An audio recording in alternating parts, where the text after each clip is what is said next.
Second Corinthians chapter 8, verse 1 to 5, and I'm doing my 647th King James Version Bible read, and we're about to read. Second Corinthians chapter 8, verse 1. Moreover, brethren, we do you to wit of the grace of God, bestowed on the churches of Macedonia. Verse 2.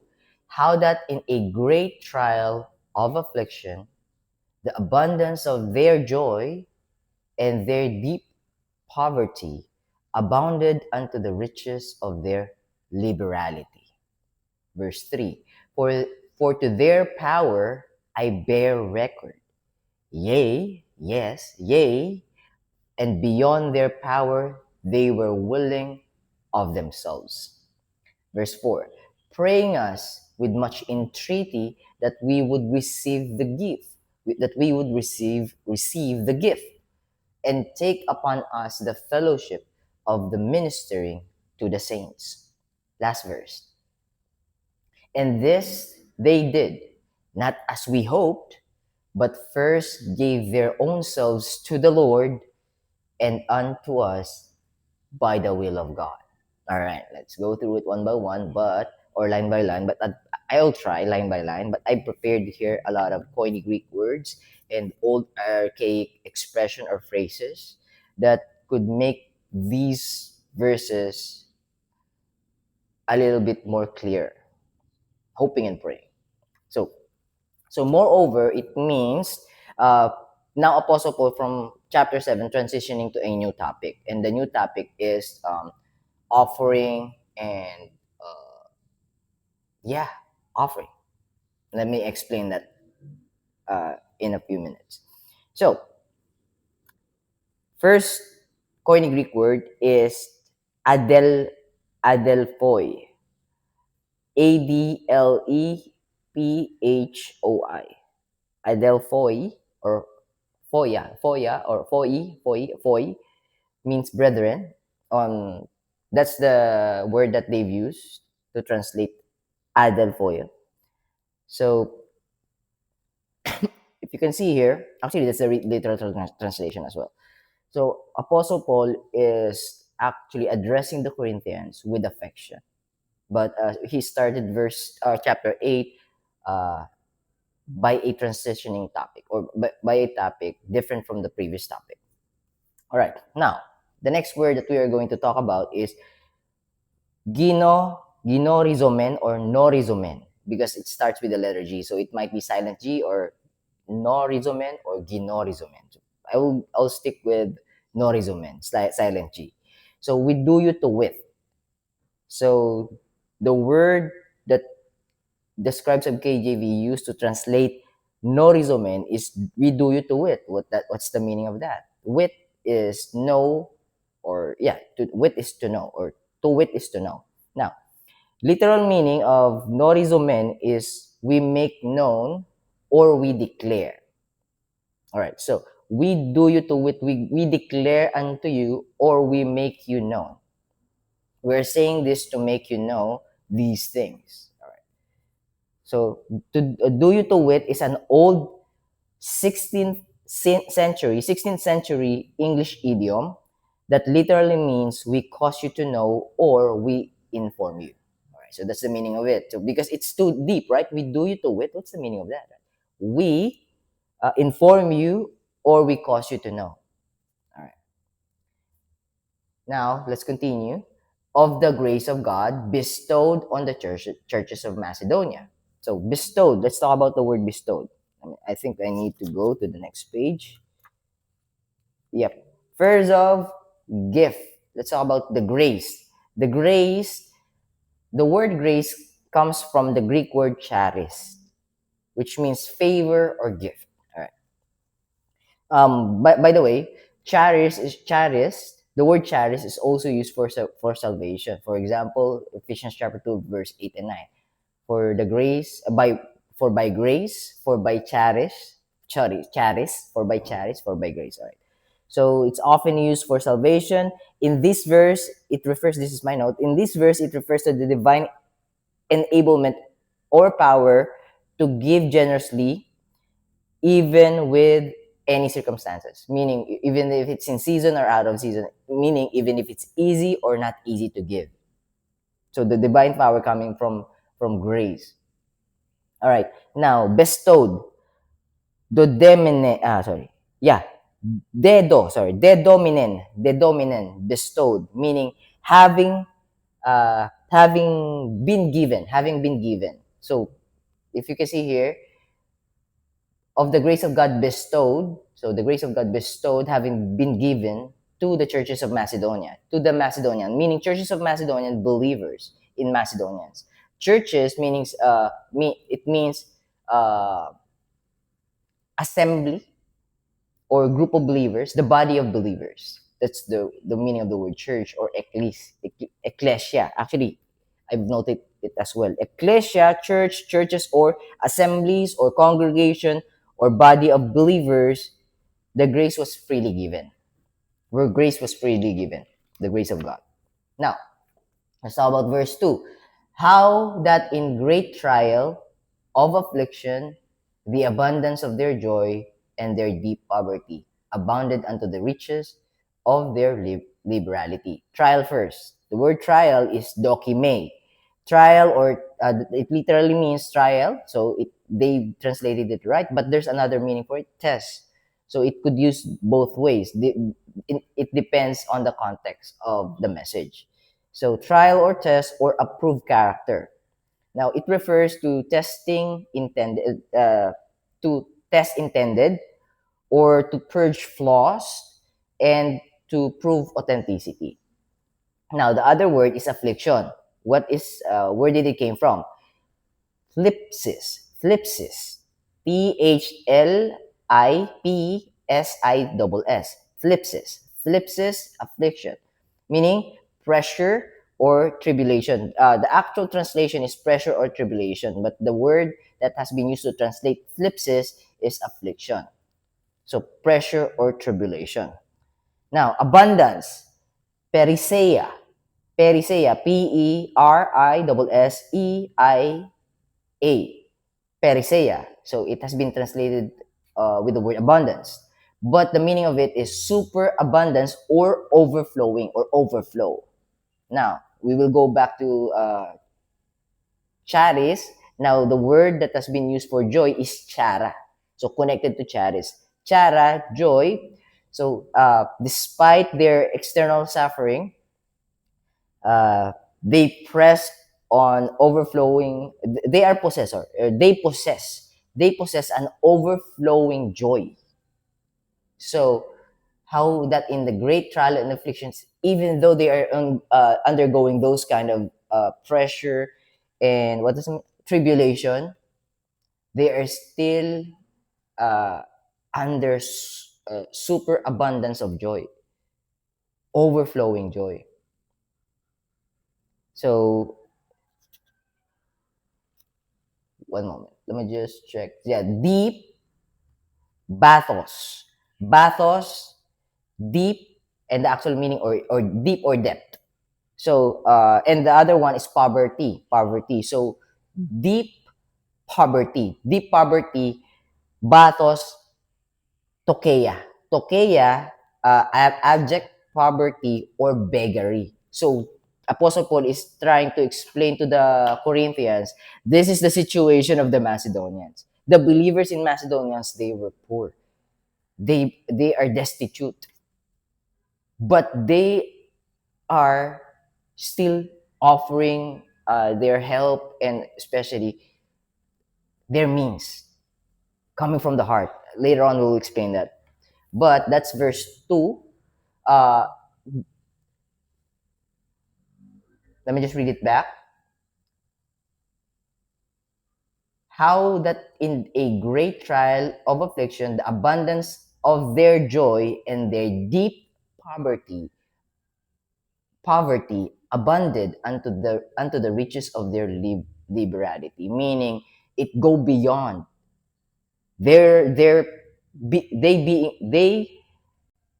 being poor doesn't matter because they are set free, and that liberality is it's more than enough for them. Money that we have, We're going to help you out. Apostle Paul, please hear us out. We're going to help you out. Actually, verse 3 will talk about that. All right. For to their power, so verse 3, for to their power, I bear record. So for to their power, all right, I'm going to go to the next page. All right. So next page of my notes, 2 Core 8:3, for to their power, dynamis. The word that has been translated to power, the Koine Greek word is dynamis. So dynamis means ability uh, or resources. I cannot read my notes. So I'm gonna leave this one out because I cannot remember. Power. Ability, power, or resources. So according to their financial ability, Apostle Paul is saying, for for to their ability, for to their power, for according to their financial capabilities or abilities. I bear record. I bear record is martyro or matiro. Oh, is it? No, martyro or martyro. Martyro. Martyro. I bear record. So that's the translation or the English translation of the scribes. But the actual meaning is I testify or I witness or I record or I bear record. Now, is an I bear record is an old English legal idiom meaning I can personally testify as a witness. As a as a witness. As an eyewitness, sorry. As an eyewitness. So I bear record. Yea, you know that word? Yes. I've explained that before. Yes, and beyond their power, they were willing of themselves. Meaning beyond their capability, this is what they have, but they are more than willing to provide, to help, to help the saints. Now, actually, the deacon, later on, will explain that. Para is the word used, beyond is the word used to translate the word para. So, para, what does it mean? Beyond, against, or contrary. Meaning, they are unable to give. They don't have much to give, but they are still giving anyways. And we're expecting little, but they are giving abundantly. See the mindset of the Macedonian. So Apostle Paul is using the Macedonian as an example to the Corinthians. All right. Well, let me just continue reading. So again, dynamis, power, ability. All right. So verse 4, verse 4. Actually, I have notate a lot here, but I'm going to skip it because it's already 13 minutes. 2 Corinthians chapter 8, verse 4. Deo menoi. This is important. Praying us. Because praying us, what does it mean? Apostle Paul, what do you mean by praying us? It has a deep... The translation of the scribes of KJV, they tried to actually sincerely translate it to the best of their ability and to the best of their knowledge. But it has a different meaning. Actually, same meaning, it's just too deep. They've explained it on a deeper manner or a deeper sense. But Deo menoi, praying us, means, actually, Deo menoi means begging, imploring, or pleading. So it means they are pleading unto us. They are begging us. Apostle Paul is saying. Now, praying us. They are praying us. They are begging us. They are pleading unto us. They are imploring us. Now, the next word is parakleseos, entreaty. Let's read it. Let's read the verse. Praying us with much entreaty that we would receive the gift.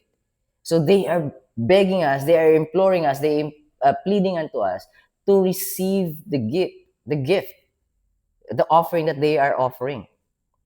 Now, parakleos, entreaty. Literal translation, appeal, urging, or entreaty. Now, if you can see here, praying us with much entreaty that we would receive the gift. They are forcing us to. The Apostle Paul and his disciples are reluctant or trying to not take any from them, or at least the most logical sense of their offering, meaning this is what you got, just give 10%, or at least give a little. But no, coming from their heart, coming from the Macedonians' heart, no, Apostle Paul, we know This is not important for us. Yes, this is important. This could feed us, but what the most important thing for us is for you to continue preach the gospel, share the gospel, because the gospel freed us from slavery and bondage of Satan. See how Macedonian, in a way, the reason why I'm so excited because the Apostle Paul, God is talking through Apostle Paul, talking to me through Apostle Paul because I'm experiencing the same thing. I'm at the point of almost begging. Oh, actually, I'm begging already. I'm pleading, imploring uh, people who knows me. Now, God is impressing different ways on how to continue. So probably my season, I'm going through, or I'm transitioning to a new season, but still on the path of preaching the gospel, sharing the gospel. But God taught me a lot of lessons this past few months, probably years already, and it's catching up to me now. Anyways, and these verses are actually talking to me. 16 minutes already. Now, in modern English, we use pray. This is the explanation. In modern English, we use pray mostly for talking to God. But in 1611, when the King James Version has been written or has been translated, the Bible has been translated in 1611 uh, in KJV version, in King James Version, it's simply meant to ask or beg someone earnestly. So praying us meaning, no, please listen to us. Apostle Paul, this is coming from the heart without any hidden malice or any self intention. All right. So where did they stop? And take upon us the fellowship and ministering of the saint to the saints. Just yeah, fellowship, fellowship. Let's talk about fellowship. Um, and take upon us the fellowship of ministering to the saints. So koinonia, koinonia is the actual original word that has been translated to fellowship by King James scribes. Koinonia, koi or koinonia, koinonia means partnership, participation, or communion. The word that has been used to translate it is fellowship. It's just the same, closely related to it. Now, ministering is diakomas, diakomas, diakomas, ministering. Service, literal meaning service. Diakomas, literal meaning service, ministry, or relief. Now, hagios is saints. So, because if you can see here, fellowship of the ministering to the saints. Now, the saints means, or it came from the word hagios, which means holy ones or saints. So depending on the context, it could be holy ones or saints. But whose are those saints? The saints is actually the believers, the body of the church. The believers are saints.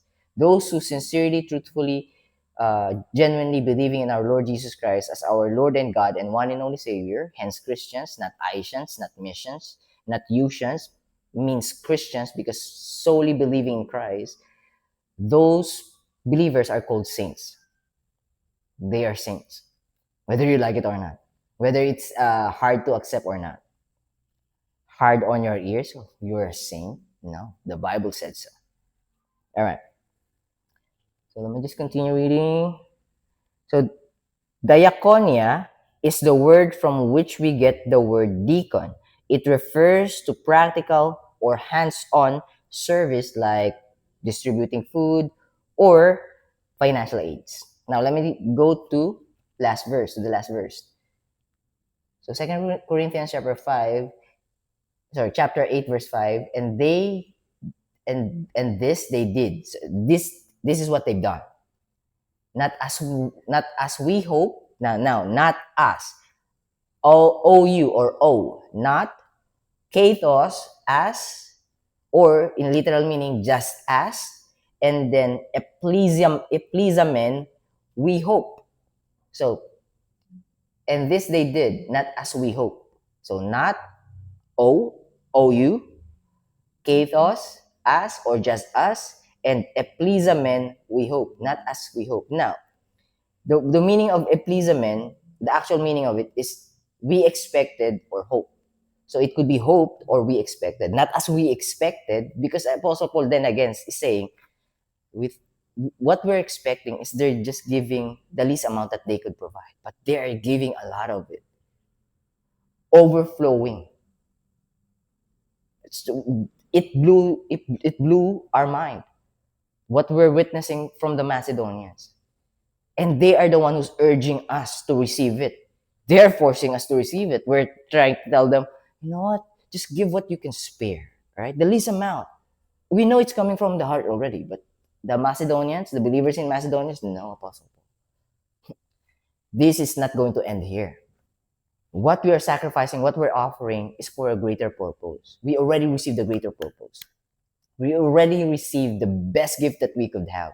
Now, at least let us return the favor to someone else through you. So, if you can see here, they are expecting differently. That's the meaning of it. Apostle Paul is expecting differently. Now, their minds are blown because what they're witnessing is beyond what they've expected. All right. So it doesn't mean Apostle Paul was disappointed, because in 16:11, hope frequently meant to expect or to anticipate. So he's expecting or anticipating differently, but uh, from what he's witnessing. So that's the reason why his mind is so mind blown. All right. Apostle Paul is saying they were completely beyond their wildest expectation. Now, the next line. But first, proton. Proton actually means above all or chiefly. The word that's been used to translate it is first. So it's not that far fetched. It's closely related. Now, but first gave their own selves to the Lord. They surrendered themselves to the Lord. Actually, that's the best offering that they give. Apostle Paul, what we're giving you right now, it's not comparable. We surrendered to the Lord. This money that you're receiving from us, it's coming from the heart. And it doesn't mean that we don't need it, but we know that God will provide to us anyways. We surrendered ourselves to God. If we surrendered ourselves to God, this money that you're receiving from us, it's not comparable to what we've surrendered, our lives, ourselves. And we're abundantly joyful. We're happy about it. So you don't have to worry, Apostle Paul. So that's the heart of the Macedonian. And that's the reason why Apostle Paul is using the Macedonian as an example to the Corinthians, because the Corinthians, the believers in Corinthians are wealthy. Most of them, if not all of them. So Apostle Paul is giving the best example that he could give. See the Macedonians? They're unable to eat sometimes. They're poor. They're destitute. But then again, they're offering themselves. They're offering what they could. They're offering more abundantly than what they could just offer, or more than what they could spare. So Apostle Paul is showing to the 23 minutes. Apostle Paul is showing to the Corinthians the heart of the Macedonians, how it has been changed. Macedonians, Gentile. Macedonians, Corinthians, southern part of Rome. Macedonians, northern part. Corinthians, Achaia. Macedonians, from Macedonia. Corinth is a part of Achaia. Yeah, if I'm not mistaken, Achaia. Anyways, last line. And unto us by the will of God. Now the will, but unto us first. Unto us is dia. Unto us, D-I-A, unto us. It literally means through or by. By us or through us. And then telematos. Telematos or will. Will or desire. So that's the meaning of telematos. Again, the word will here came from the word telematos, and the word unto us here came from the word dia, or by us or through us. Now, they gave first themselves to the Lord and unto us as well, meaning they are listening to our authority, or to what we are telling them or suggesting or advising them. Godly advice, not worldly advice. and the Macedonians are listening because they surrendered themselves to unto God, and they also surrendered their uh, the, the the willingness to listen, the willingness to listen to the teachings of Apostle Paul and his disciples, because they are the next generation, and the reason why the gospel reached us because of the passing of the message. So Apostle Paul received the message from God, confirmed by the other apostles. Now Apostle Paul is actually delivering the message to the disciples, sending disciples as well, like Titus and Timothy, and other disciples of Apostle Paul. And then the people who have listened or have heard the teachings of Apostle Paul, teachings of God through Apostle Paul, now they sent the message or they passed the message, and it reached us. So it's already 25 minutes. I know, but I've skipped a lot of details there. But see how uh, the depth of the passages, once you read it in the very in the very once you've read it the first time, you'll be amazed if you read it the second time, and you'll be amazed if you are going to dig deeper and deeper and deeper. And the most reliable amazement that can that you can receive and is when God reveals to you what he wants to reveal to you. He will reveal to you the wisdom that you need, not the wisdom that you want, because the wisdom that you want came from you, but the wisdom that you need came from God. Meaning, it's your desire. Your wants could lead you astray, but your needs, God knows that you will need it to expand, to help and assist expand and advance his kingdom. All right. I'm going to leave you with that. It's taken too long already. But anyways, happy Monday. Have a blessed Monday. God bless you. Keep safe. I'll be seeing you tomorrow. Bye for now.